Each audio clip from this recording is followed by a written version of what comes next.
आज हम पढ़ने जा रहे हैं सेंटेंस। तो सेंटेंस हमारे क्या होते हैं? Group of words which subject plus verb with complete sense, जिसमें सब्जेक्ट और वर्ब होता है कंप्लीट सेंस के साथ।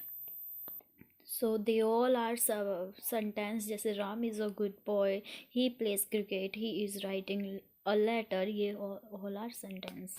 और हमारे फ्रेजेस क्या होते हैं? Group of words without subject and verb.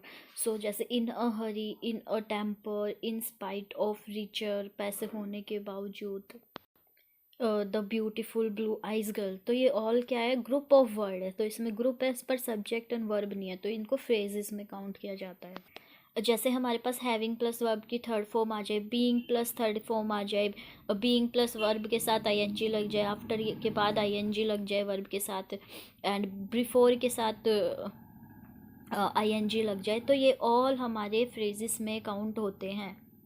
जैसे हमारा एग्जाम्पल हो जाएगा बीइंग अ गुड बॉय, तो ये हमारा फ्रेजेस है। डिस्पाइट वर्किंग हार्ड, ये सेकेंड एग्जाम्पल हो गया, मेहनत के बावजूद। अभी हम देखते हैं क्लोज। तो क्लोज वो होते हैं जिनके पास हमारा ग्रुप ऑफ वर्ड्स तो होता है पर विद सब्जेक्ट एंड वर्ब, यानी सब्जेक्ट और वर्ब भी होता है, ग्रुप ऑफ वर्ड भी होता है, तो उसको क्लोज कहते हैं। बट इसमें क्या होता है? मे और may not have complete sense. इसके पास कंप्लीट सेंस हो भी सकती है, नहीं भी हो सकती है। तो ये इसका एक पार्ट होता है प्रिंसिपल क्लोज। इसमें क्या होता है? इसका कंप्लीट सेंस होता है और ये अकेले आ सकता है। प्रिंसिपल क्लोज को हम इंडिपेंडेंट क्लोज भी बोलते हैं। और सेकंड है हमारा सबऑर्डिनेट क्लोज, जिसको डिपेंडेंट क्लोज भी बोलते हैं। इसमें क्या कंप्लीट सेंस नहीं होता है और अकेला नहीं आ सकता है, ये हमेशा प्रिंसिपल क्लोज के साथ यानी कि इसके साथ ही आता है। इसका एग्जाम्पल होगा if you work hard you will pass. तो जितने हमारे फुल स्टॉप होते हैं हमारा उतना ही सेंटेंसेस माने जाते हैं। तो जितने हमारे फुल स्टॉप होंगे उतने ही सेंटेंसेस, तो ये पूरा एक सेंटेंस है। सो जितने सब्जेक्ट एंड वर्ब होंगे वो क्लॉजेस बन जाएंगे। जैसे इफ़ यू वर्क हार्ड, इसमें हमारा ये सब्जेक्ट है और ये वर्क हमारा वर्ब है। तो सब्जेक्ट वर्ब है पर कंप्लीट सेंस इसमें हमारा नहीं है, तो ये हमारा क्लोज बन गया। तो ये कौन सा है? सबऑर्डिनेट क्लोज बन गया। तो इस प्रकार से हमने सबऑर्डिनेट क्लोज और प्रिंसिपल क्लोज, ये कंप्लीट सेंस वाला यू विल पास, आप पास हो जाओगे, तो ये हमारा प्रिंसिपल क्लोज है। सो ये क्या है हमारे? As soon as he show the snakes he ran away. I will wait till you come. Owing to fuel crisis, the prices were increased. Call me when you need help. In spite of working hard, he failed. So जो इसमें he show, as soon as he showed the snacks, तो इसने देखा पूरा नहीं है, तो ये क्या? Subordinate clause. He ran away principal clause, वो भाग गया। आई विल वेट, तो इसमें ये प्रिंसिपल क्लोज आ गया। एंड टिल यू कम, ये हमारा सबऑर्डिनेट क्लोज हो गया। ओइंग टू फ्यूल क्राइसिस, ये हमारा एक फ्रेज है। द प्राइजेज वर इंक्रीज्ड, ये हमारा प्रिंसिपल क्लोज है, क्योंकि सबऑर्डिनेट क्लोज कभी भी अकेले नहीं आ सकते, इसलिए वो प्रिंसिपल क्लोज है। कॉल मी, जब भी हमारा कोई सब्जेक्ट को वर्ब से स्टार्ट होता है, कॉल इसमें वर्ब है तो उसका सब्जेक्ट माना जाता है यू। तो you call me when you need help, तो इसमें सब्जेक्ट भी है वर्ब भी है, तो ये हमारा सबऑर्डिनेट क्लोज हो गया। सो इसलिए जो इसमें हमारा कॉल मी है तो वो हमारा प्रिंसिपल क्लोज्ड बन गया। ही फेल्ड, ये अकेला है तो ये प्रिंसिपल को क्लोज्ड आ गया। And in spite of working hard हमारा फ्रेजेस बन गया।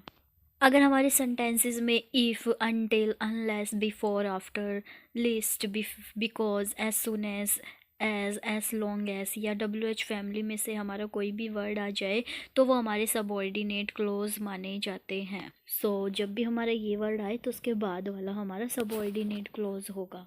और कभी हमारे पास दैट या सो दैट आ जाए तो वो भी हमारे सबऑर्डिनेट की क्लोज की निशानी है। सो इनके आगे वाला सबऑर्डिनेट होगा, ना कि इनके पीछे वाला। जैसे कि ये सारे हमारे एग्जाम्पल्स है। आई बाय व्हाट आई नीड, तो व्हाट आया तो इसके आगे वाला हमारा सबऑर्डिनेट क्लोज हो गया, तो ये प्रिंसिपल क्लोज आ गया। तो जहाँ पर हमारा सबऑर्डिनेट आएगा वहाँ पर हमारा प्रिंसिपल आएगा ही आएगा। So I know that he is your brother, तो that he is your brother, ये दैट के आ गया है तो ये हमारा सबॉर्डिनेट हो गया, और आई नो हमारा प्रिंसिपल हो गया। I paint because I like that painting, तो बिकॉज आया है आई लाइक दैट पेंटिंग, ये हमारा सबॉर्डिनेट हो गया और ये हमारा प्रिंसिपल क्लोज हो गया। इन स्पाइट ऑफ रिचर, ये हमारा फ्रेजेस है और फ्रेजेस के आगे हमारा ये क्या हो गया, और अब ये अकेला बचा, और अकेला क्लोज हमेशा प्रिंसिपल क्लोज होता है। आई know that he is working when ever he likes, तो दैट के आगे ये आ गया, तो ये हमसे सब्जेक्ट भी है वर्ब भी है, तो ये हमारा सबॉर्डिनेट क्लोज हो गया। When ever he likes, he subject हो गया, लाइक्स हमारा वर्ब हो गया, और इसके आगे आया है वेन एवर से, तो ये हमारा सबॉर्डिनेट क्लोज आ गया। अब इसमें ये बचा सबॉर्डिनेट क्लोज है तो प्रिंसिपल आएगा ही आएगा, तो आई नो हमारा प्रिंसिपल क्लोज हो गया, जिसको पढ़ के पता नहीं चल रहा है ये पूरा नहीं है। ये हमने पहले भी पढ़ा था, अकेला सबॉर्डिनेट नहीं आता, प्रिंसिपल के साथ आता है, और जहाँ पर सबॉर्डिनेट होगा वहाँ पर प्रिंसिपल हमारा ऑटोमेटिकली हो गई होगा। तो ये सारे एग्जांपल है, इसमें से हमें बताना है कौन सा सबॉर्डिनेट है कौन सा प्रिंसिपल है। तो यहाँ पर हमारा दैट जुड़ गया, तो ये पूरा हमारा सबॉर्डिनेट क्लोज हुआ, और ये हमारा इसके साथ जो बच गया ये हमारा प्रिंसिपल क्लोज्ड हुआ। इसमें भी ये हमारा that am I believe is, तो ये हमारा पूरा ये क्या है, प्रिंसिपल क्लोज्ड हो गया। दैट के बाद ये हमारा सबॉर्डिनेट क्लोज हो गया। वट के बाद ही सेड आ रहा है, वर्ब सब्जेक्ट आ रहा है, वर्ब आ रहा है, तो ये हमारा सबॉर्डिनेट क्लोज हो गया। वॉज नॉट ट्रू, ये हमारा प्रिंसिपल क्लोज हो गया, जिसमें सब्जेक्ट वर्ब है ही नहीं हमारा। वट एवर के बाद हमारा सब्जेक्ट वर्ब आ रहा है, तो ये हमारा सबॉर्डिनेट हो गया, और जो बाकी बचा हुआ है वो हमारा प्रिंसिपल क्लोज्ड हो गया। तो ऐसे हमें इनको पहचानना है। इन वर्ड के बाद जब हमारे सब्जेक्ट और वर्ब हमें दिख जाए तो वो हमारे सबॉर्डिनेट क्लोज में काउंट हो जाएंगे।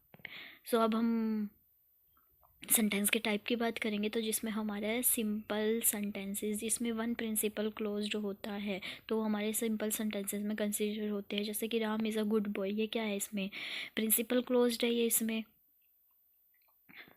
इन स्पाइट ऑफ रीचर, इसमें ये फ्रेज है, और ही इज़ नॉट हैप्पी, ये हमारा प्रिंसिपल है इसमें, क्योंकि सब्जेक्ट नहीं है, इसमें भी नहीं था, तो ये क्या हमारा प्रिंसिपल क्लोज्ड में होगा। और जहाँ भी हमारा प्रिंसिपल क्लोज्ड होगा वो पूरा सिंपल सेंटेंसेस में काउंट होगा, तो ये भी हमारा सिंपल सेंटेंसेस माना जाएगा। और हमारा कॉम्प्लेक्स सेंटेंसेस में हमारा होता है one principal closed and one or more subordinate closed हो सकते हैं। तो हम इसमें हमारा वन प्रिंसिपल होगा, और एक या एक से ज़्यादा हमारे सबॉर्डिनेट क्लोज हो सकते हैं, उसको वो सब कॉम्प्लेक्स सेंटेंसेस में कंसिडर किया जाएगा। जैसे कि आई नो, ये हमारा प्रिंसिपल क्लोज्ड हो गया। दैट के बाद ये बना हमारा दैट जुड़ गया, तो ये हमारा हो गया सबॉर्डिनेट क्लोज। तो इसमें ये वन प्रिंसिपल वन, और इधर ये सबॉर्डिनेट, और इसमें क्या है, आई नो हमारा प्रिंसिपल हो गया। दैट के बाद ही वर्क्स, सब्जेक्ट है वर्ब है, तो ये हमारा सबॉर्डिनेट हो गया। वेन एवर के बाद भी ही किल्ड, ये भी हमारा सबॉर्डिनेट हो गया, तो एक से ज़्यादा सबॉर्डिनेट हो गया, और ये हो गया हमारा प्रिंसिपल। तो ये दोनों हमारे क्या है, कॉम्प्लेक्स सेंटेंसेस बन गए। थर्ड वन होता है हमारा कंपाउंड सेंटेंसेस, जिसमें क्या होता है, टू और more principal clauses connected with coordinating conjunction, तो और या सेमीकोलन से जुड़ सकते हैं, तो वो हमारे कंपाउंड सेंटेंसेस होते हैं। अब कोऑर्डिनेटिंग कंजक्शन को हम एक ट्रिक से याद कर सकते हैं, वो है फैन बॉयज़। और एफ का मतलब हो जाएगा हमारा फोर, ए का मतलब हमारा एंड, एन का मतलब नोर, बी का मतलब बट, ओ का मतलब और, वाई का मतलब येट, एस का मतलब सो।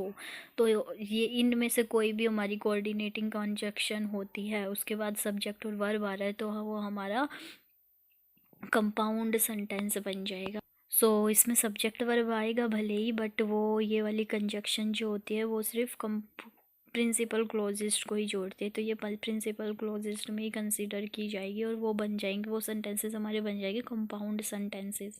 The sun is shining and everybody is happy, so I decide to go for shopping. तो ये हमारा वन सेंटेंस है, तो इसमें ये क्या है, हमारा प्रिंसिपल है, सन इज शाइनिंग, प्रिंसिपल क्लोज्ड है, एंड के बाद जो हमारा एवरीबडी इज़ हैप्पी, ये भी हमारा प्रिंसिपल क्लोज्ड हो गया। और आई डिसाइड, सो के बाद जुड़ रहा है गो टू फॉर शॉपिंग, तो ये भी हमारा, तो एक से ज़्यादा हमारे प्रिंसिपल क्लोज्ड है जो कि कंजक्शंस से जुड़ रहे हैं। और हमारा तो ये है, I like dogs but I hate bull dogs, इसमें क्या, आई लाइक डॉग, ये हमारा प्रिंसिपल क्लोज्ड हो गया, ये बट से इधर आ रहा है, और ये भी हमारा प्रिंसिपल क्लोज्ड हो गया, और तो ये दोनों हो, ये पूरा हमारा बन गया कंपाउंड सेंटेंसेस। या इस सेंटेंस को हम सेम सेमीकोलन से भी जोड़ सकते हैं। कंपाउंड कॉम्प्लेक्स सेंटेंसेस हमारे होते हैं 1 या 2 प्रिंसिपल्स होते हैं एंड 1 सबऑर्डिनेट क्लोज होता है। तो इसमें 3 क्लोज रहेंगे मिनिमम, 2 जिसमें हमारे 2 प्रिंसिपल होगा और 1 सबऑर्डिनेट होगा, तो वो हमारे कंपाउंड कॉम्प्लेक्स सेंटेंसेस में काउंट होगी। If you come here I will meet you and we will go for a movie. तो ये हो गया इफ़ यू कम हेयर, ये हमारा सबऑर्डिनेट हो गया। I will meet you and we will go for a movie. I will meet you, ये हमारा प्रिंसिपल क्लोज हो गया, इसका मीनिंग निकल रहा है, एंड से जुड़ रहा है, तो we will go for a movie, ये भी हमारा प्रिंसिपल क्लोज्ड हो गया। तो ये हमारा क्या बन गया, कंपाउंड कॉम्प्लेक्स सेंटेंस बन गया। आगे हम ये करेंगे सेंटेंस टाइप में सबऑर्डिनेट क्लोज के टाइप पढ़ेंगे, जिसमें हमारा noun clause, active clause, adverb clause आते हैं। तो आज हम यहीं एंड करते हैं। Bye bye.